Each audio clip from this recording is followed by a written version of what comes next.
Well, welcome to the August podcast, where we'll be highlighting latest papers uploaded to our website. Now, all content discussed is available in more detailed slide format at cytokinesignaling.com, our free resource website. Now, as ever, for August, we've had a look right across the literature, and we've added 4 papers to the CSF website. I'd like to highlight 2 of these in particular in this podcast. Now, the first paper we're highlighting reports findings from a retrospective observational study which used a real-world US clinical data set to examine the effectiveness of switching to a therapy with an alternate mechanism of action versus cycling between TNF inhibitors in patients in which TNF inhibitor therapy had failed. The lead author here is Professor Wei from Regeneron Pharmaceuticals. Now, the study period was from 1st April 2010 through 31st March 2015, during which time this rheumatology software application JointMan was used to collect real-world data. The date of the first prescription for subsequent TNF inhibitor or new mechanism of action use was designated as a study index date.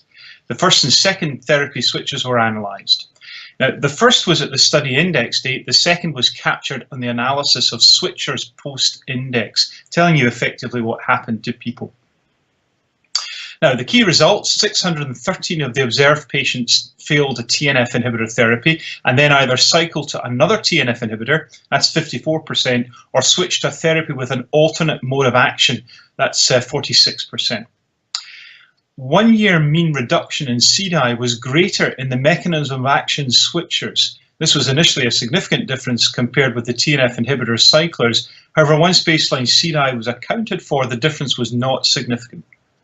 Amongst patients with moderate or high disease activity at baseline, those who switched to a new mechanism of action were more likely to achieve minimal clinically important difference in CDAI.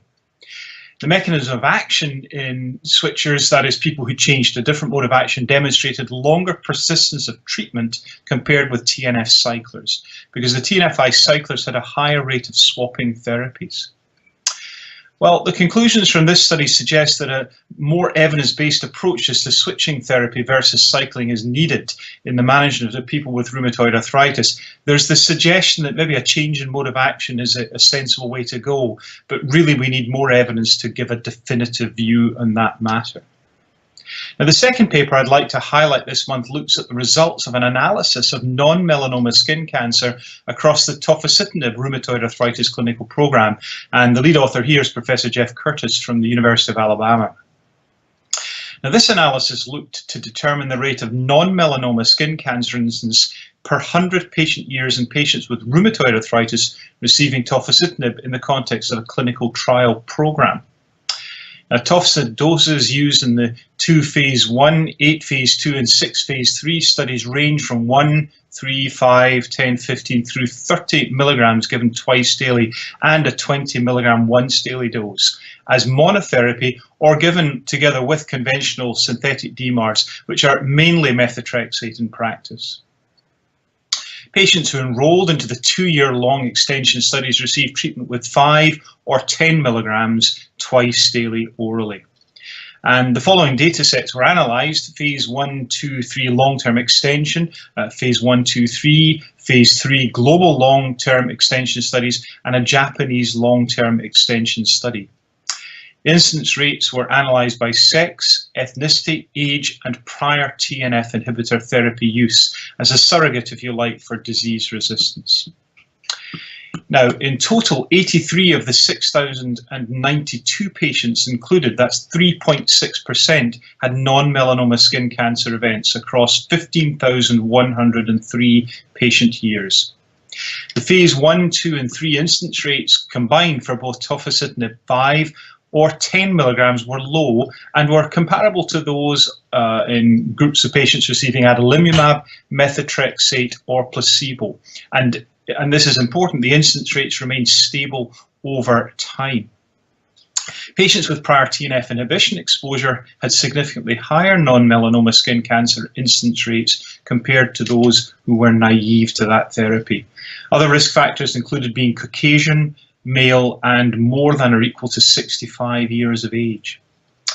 Now, the conclusions from this are that, first of all, the incidence rates for non-melanoma skin cancer for patients receiving tofacitinib in a clinical development program were consistent with published incidence rates and patients with rheumatoid arthritis receiving TNF inhibitors and other biologic DMARDs.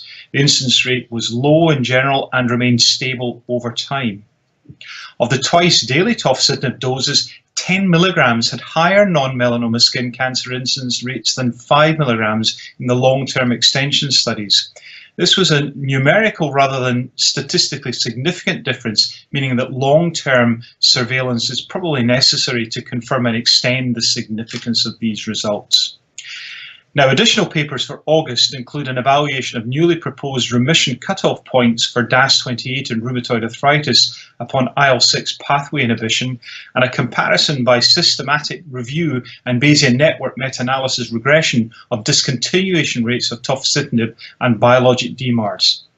Now, finally, don't forget that all the materials are available in the publications section of the cytokinesignaling.com website. I hope you'll find them useful, and as ever, it's a real pleasure to have you join us. I do hope you find these podcasts useful. Good luck in your practice.